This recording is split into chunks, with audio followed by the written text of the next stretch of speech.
What's good, you guys? You know who it is, man. It's your boy, Mr. Relentless Lex, and I'm back with another one, man. Man, it's getting crazy, man. Yes, Sirski. All right, man. So it's been a shooting outside of Drake Mansion, bro. This is what, CTV News? I think it's called CTV News. Man, Kendrick, I'm pretty sure Kendrick is the prime suspect right now with all the beef and everything that's going on, bro, between him and Drake. I thought it was just on record, but they say somebody did a drive-by on Drake Mansion and somebody was critically injured, bro. It's crazy. Spicy. A shooting occurred outside the home of Canadian rapper Drake in Toronto. This happening overnight in the wake of an escalating beef between Drake and hip hop star Kendrick Lamar. This is the scene outside of Drake's home in the city's Bridle Path neighborhood, courtesy of our CTV News chopper. Police say a man sustained serious injuries after a shooting outside that home and was taken to hospital. Police also say a suspect fled in a vehicle, but no description has been released. So far, there's no word on whether Drake was at home. Is that Drake? Oh, that's not. So, okay, so Drake, there's no word saying Drake was at home. So I was about to say, is that Drake right there on a cell phone? But that's not him. That's not him. Home at the time of the shooting, but we understand from police that he has offered to fully cooperate with them. Joining me now is Mark Mendelson. He is a former homicide detective, and he joins us now to discuss the developments in this case. As Mark, we're waiting for more word from police. Details are very scant right now. But what do you make of this shooting? This, for our viewers across the country, is known as the Bridle Path, this neighborhood. It's got a lot of mansions, but it's pretty open. It's not as though it's a gated area. Yeah, and good morning, Marcia. You're right. It's not a gated area, but there are very, very large homes in that neighborhood. And what goes along with large homes like that is a lot of security cameras and other security precautions that are taking place. And if you ever had the opportunity to drive past Drake's residence, you'll notice that there are gates and there are walls and there is sort of strategically placed trees, et cetera, to provide security. And there are also uniformed security guards at the residence. And it's my understanding from a source within Toronto Police that, in fact, it is a security guard who is the victim of the shooting, who was working at the time. It was described to me as a drive-by shooting. And as you mentioned, the police have put out a suspect vehicle. So that's all we really know at this point. As you fairly stated, we don't know if Drake is at home, if he's in the country, or wherever. And now what the police are going to be doing is looking at the motivation behind this shooting. Again, there's lots of security cameras in all kinds of homes around that area, lots of security guards in other homes as well, and patrols. So they may have information of investigative value as well. But they'll be looking for the motivation. And of course, Marcia, in the backdrop of all of this is this sort of feud that's been going on, as you mentioned, with Lamar, in terms of who's dropping songs and who is disrespecting the other one. And as early as this morning, somebody actually went on Google Maps and re-tagged Drake's residence as Lamar's residence. So it's this feud going on. Now, whether this is all for clicks or for publicity, nobody knows at this point. But it really doesn't take anything more than somebody being offended by what they're seeing or reading to decide that they're going to take things into their own hands and commit this crime. And that's what the police will be looking at now. So it's very early on in the investigation. Lots of good security tape to look at. You have a living witness in this security guard that's been shot. And I'm sure that when he's able to speak, he will speak. And he'll be interviewed by the police, and we'll have to go from there. Okay, and I just want to say, Mark, this is unconfirmed that it was the security guard. We're still waiting to hear officially from police. We expect them to be scrumming, hopefully, with reporters outside of that scene shortly, very shortly. I do want to ask you how police investigate something like this when a high-profile celebrity is involved. Well, they're going to look at the motivation, as I mentioned earlier. Were there other threats that were coming in throughout the night, whether by text message or online? They'll be scouring all the online postings to see if anybody made any untoward or violent threats towards Drake or anybody that works for Drake or his residents. These are the things that they'll be looking at. They'll be scouring over the security tape to try and get a license plate and a description of that vehicle. And they'll be hunting down that vehicle as well. It may be stolen, it may not. We don't know. All of this is very early on. They'll be looking at the ballistics that remain at the scene, whether it's shell casings or if there's a bullet that's been retrieved from the victim or at the scene. They'll be looking at that, comparing that to other crimes that are out there now. So there's lots of steps to be taken. There's going to be interviews of Drake staff and neighbors and canvassing of that nature. So it's going to take some time. This is not new. We have seen this not only in this city, but certainly in the United States, where there have been feuds between rappers who have filmed a video in somebody else's quote unquote territory. And the response has been violence. We've seen murders related to the industry and people who are involved in that genre of music. And we've seen a lot of murders in the States that have been related to that. So this is not new.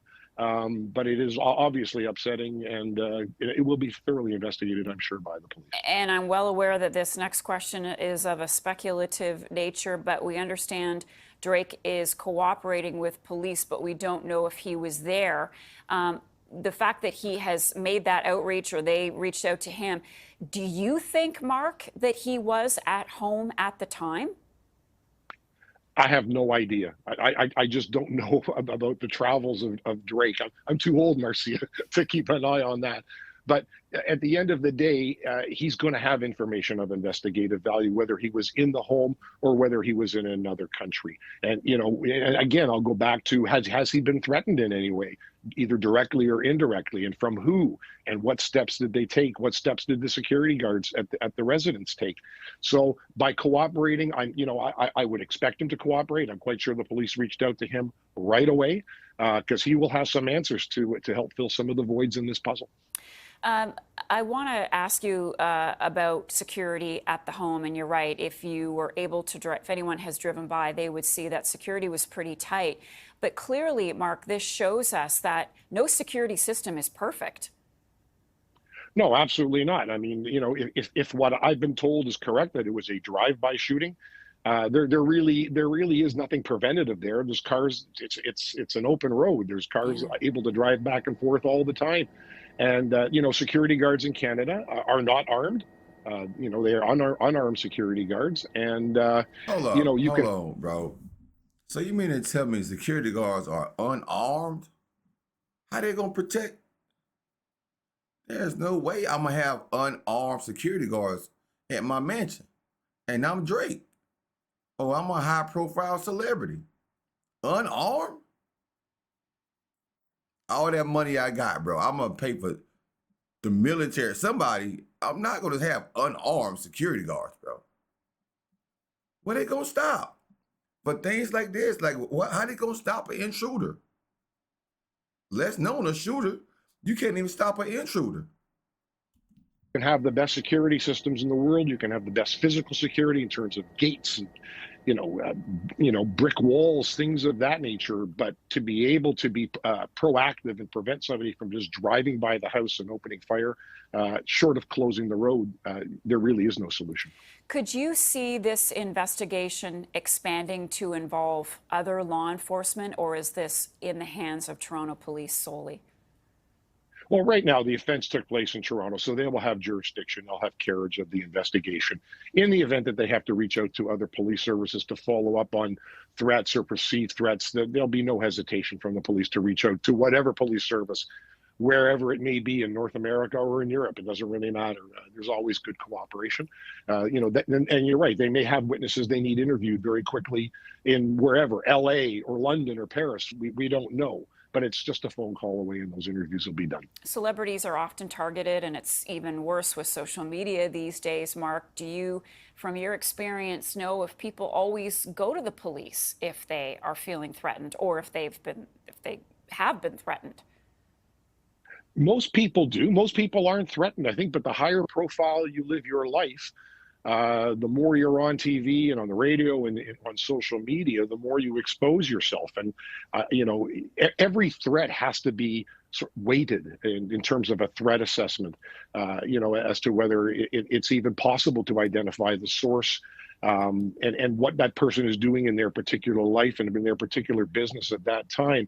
But I certainly, from my experience and from my clients, threats like this are reported to the police because they do need that assistance, and they have a far wide-reaching investigative, wingspan, if you will, to investigate these things as opposed to doing it internally. Okay, I really need a quick answer because I know you have to do another interview, Mark.